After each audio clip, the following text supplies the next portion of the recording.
Good evening. I am the Maven of the Eventide, and welcome to Vampire Reviews. Oh. Needs to be microwaved.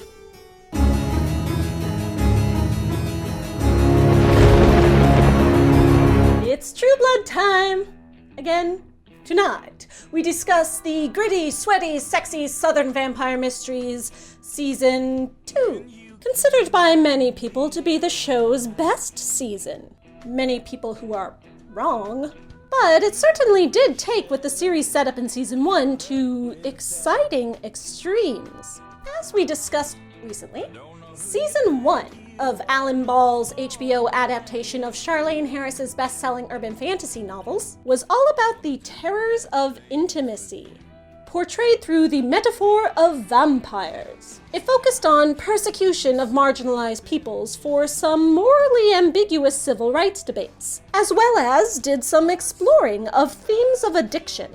Although Season 2 starts off with a dead body in a car like the book it's based on, it takes a sharp turn from the human-based murder mystery format with the way it expands on a supernatural character that's only minor in the book. This is Marianne, the season's primary antagonist. She is not a vampire, though her pagan lifestyle mirrors many vampire stereotypes. She is a Maenad, based on the ancient Greek mythological creature. She worships a god of hedonism and uses her powers to drive the citizens of Bontemps into a frenzied state of decadent, indulgent, violent sensualism to fuel her hedonistic energies. She feeds off it, similar to how vampires feed off the blood they take from humans. In Season 1, addiction was explored through comparing the vampire's cruelty to humans taking vampire blood like a drug, but also alcoholism and sex, especially sex,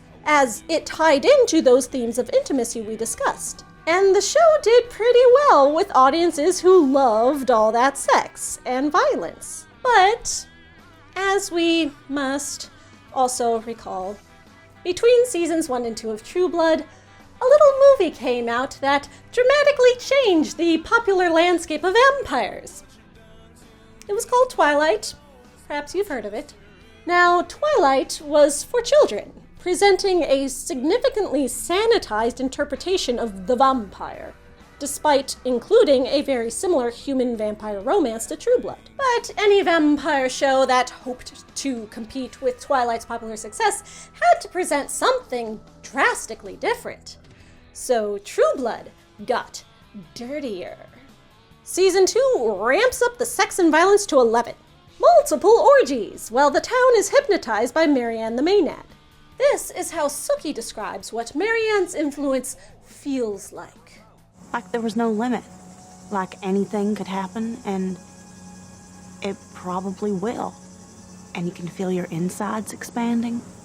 But there's also this emptying out of everything right at the very center of your being. And you don't want that to ever stop. Ever. Damn, that sounds nice. Showrunner Alan Ball calls that description the core of things. The ratings shot past Season 1 real fast, and HBO was quite pleased with itself. The reason it worked was because, as gratuitous as it all obviously was, with focusing the drama on the Marianne hedonism god character, it was still deep.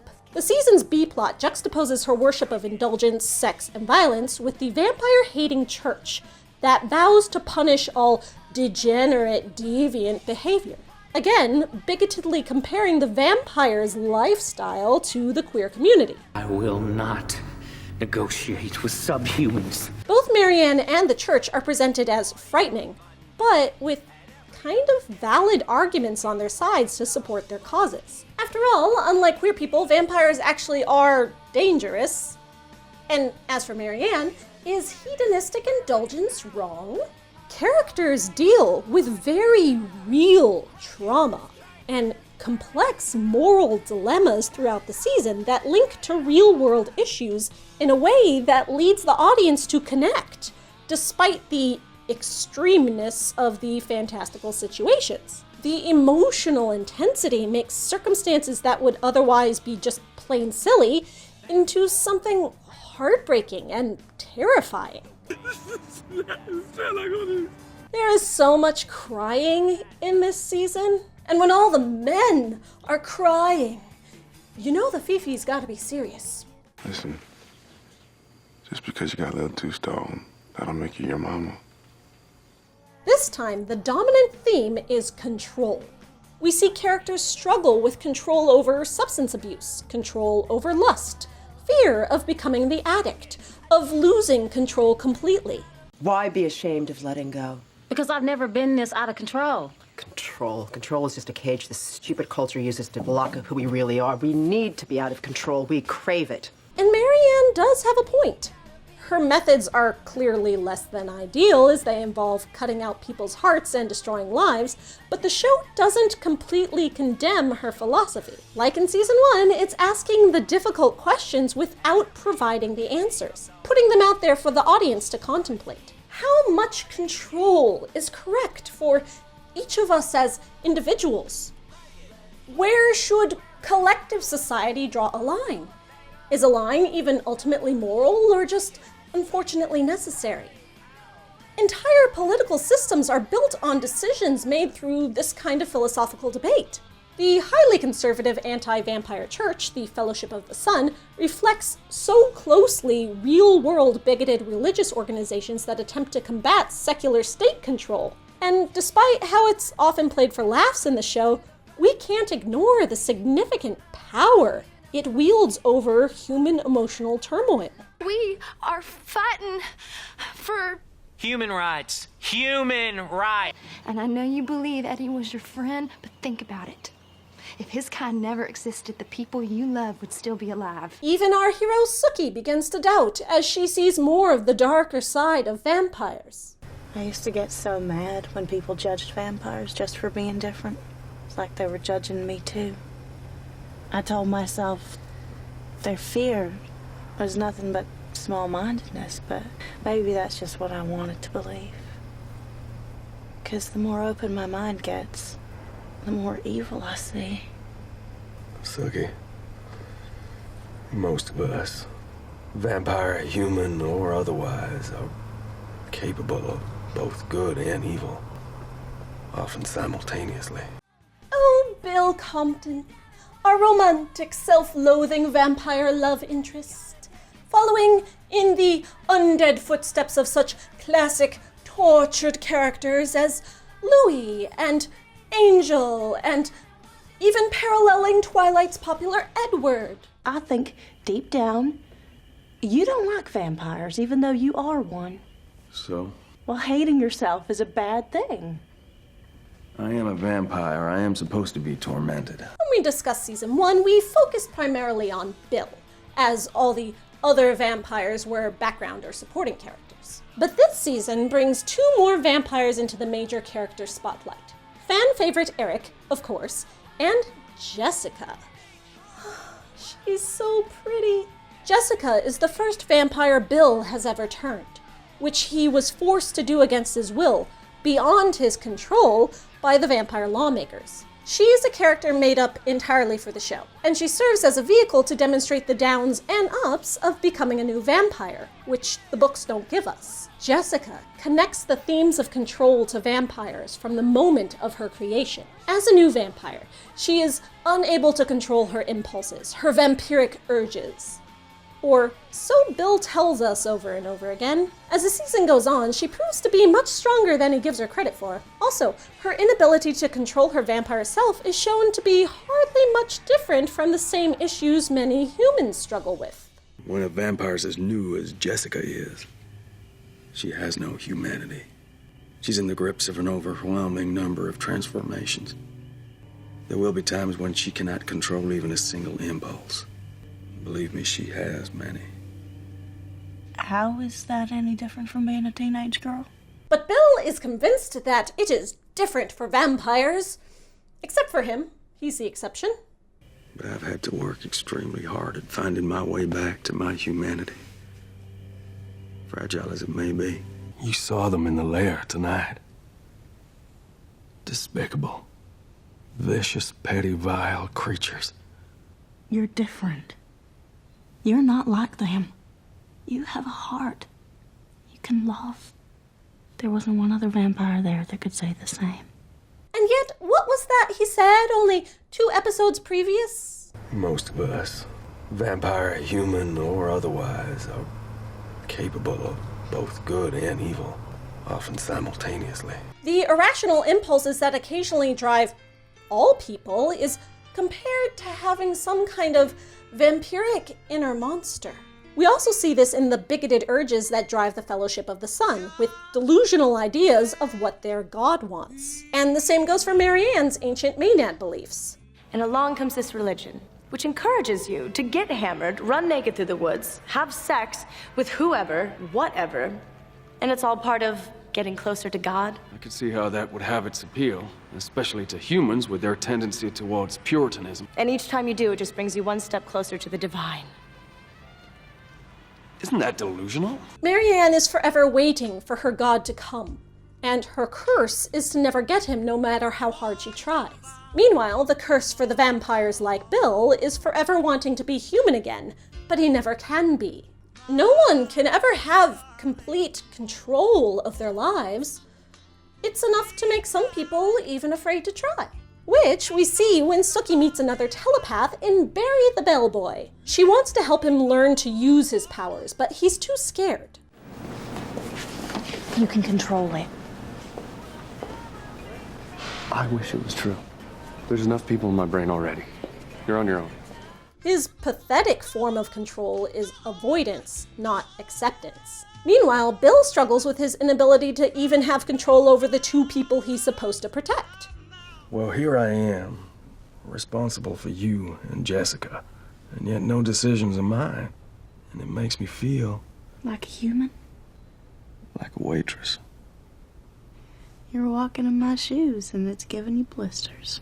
One of the vampire's human boyfriends feels so out of control of his life after getting mixed up with vampires that he turns to betrayal as a solution, which ends tragically. Your life changes to suit them. You start missing work, can't get up in the morning, can't stand to leave them after dark.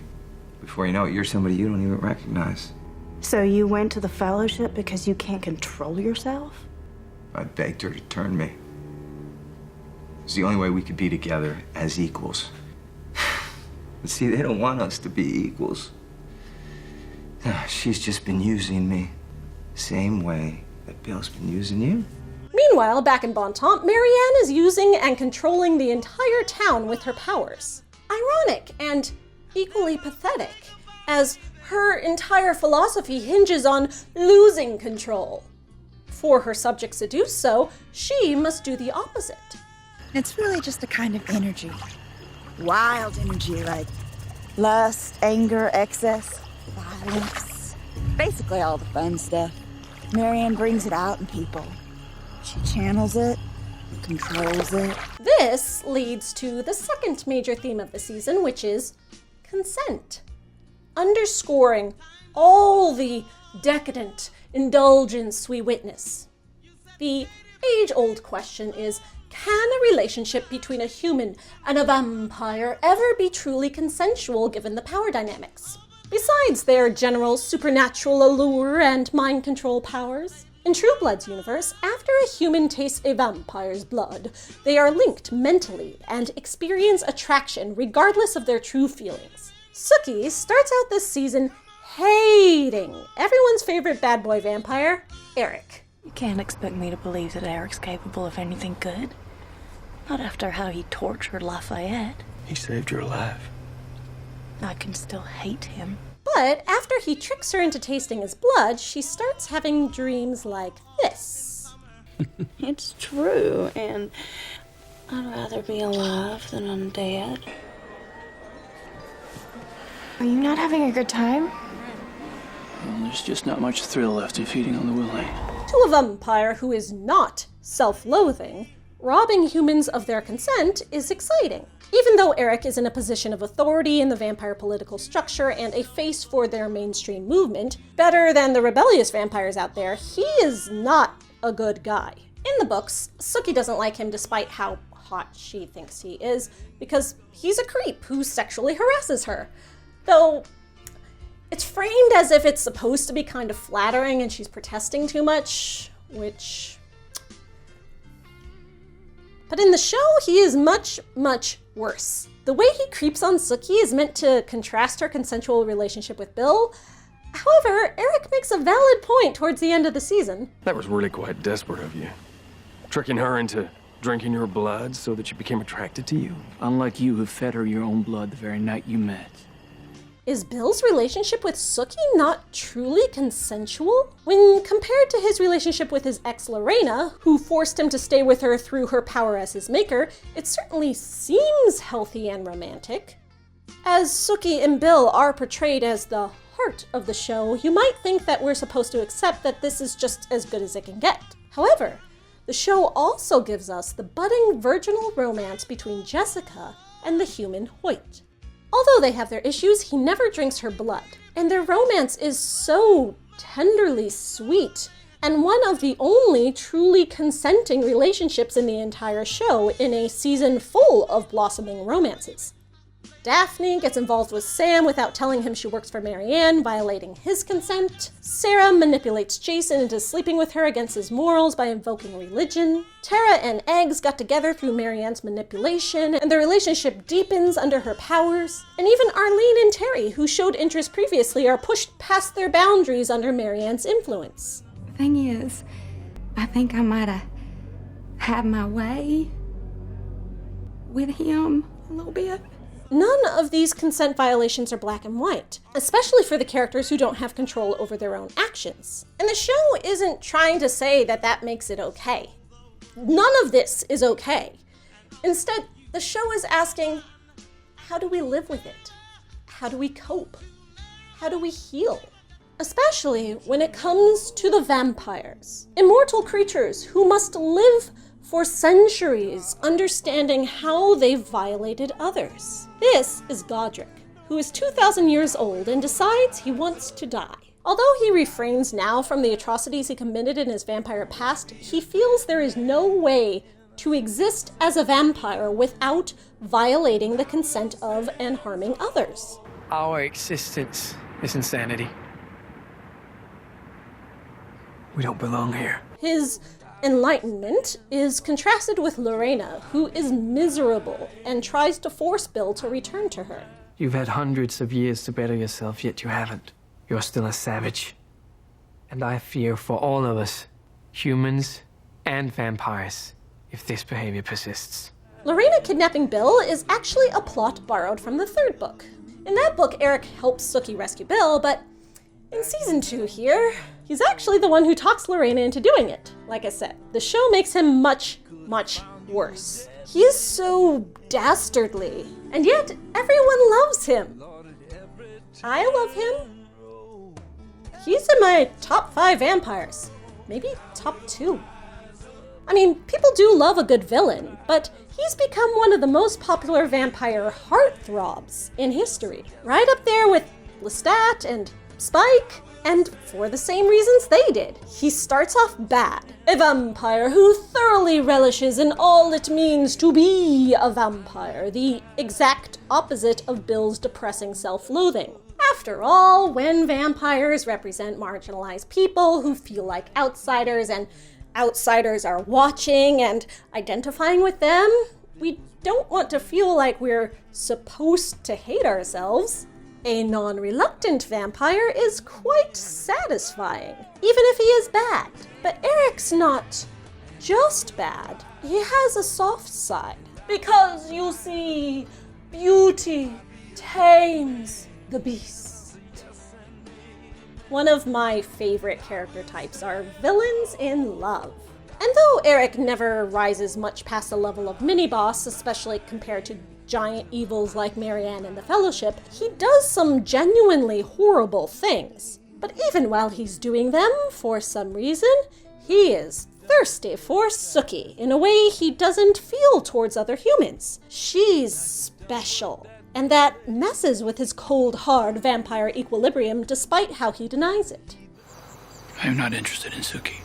And I mean, Bitches love love triangles. The reason this works for the audience instead of him coming off as just a rapey creep is in part due to actor Alexander Skarsgård's natural charm, and the fact that he's 6'4" doesn't hurt, but most of it has to do with his character growth in Season 2. The show changes his backstory so that Godric is actually Eric's maker, and we see Eric's heart breaking as the vampire he's loved for 1,000 years dies. The way Godric's philosophies on being a vampire have evolved make Eric question his own ways, planting seeds of humanity into Eric's understanding of vampire nature. This human side is enough to make Sookie develop sympathy for him despite all he's done, and sets them on the road to forgiveness and future romance. The audience can't help but ship it. The season ends with Bill proposing to Sookie. She's about to say yes when he gets kidnapped. Again! Meanwhile, after a fight with Hoyt, Jessica finally indulges frighteningly in the vampire urges she's been resisting all season. And Tara's boyfriend Eggs dies as a result of his own grief over the horrors he committed under Marianne's mind control. Even though the primary evils of the season are defeated, Marianne is dead and the Fellowship is exposed for its hypocrisy, none of the characters have control over their own lives or happiness. Still, the show is making a point that such a thing is impossible. Life will always be as wild and untamed as the Louisiana swamps. So you might as well enjoy it in the way that is right for you while it lasts. In a town called Bontemps, the good times roll right along with the horrifying.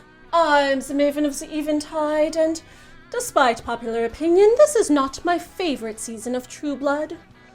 Though Season 3 is when the werewolves show up. Werewolves. I don't know what you've done to me, but I know it's my true. I wanna do bad things with you. I wanna do real bad things with you.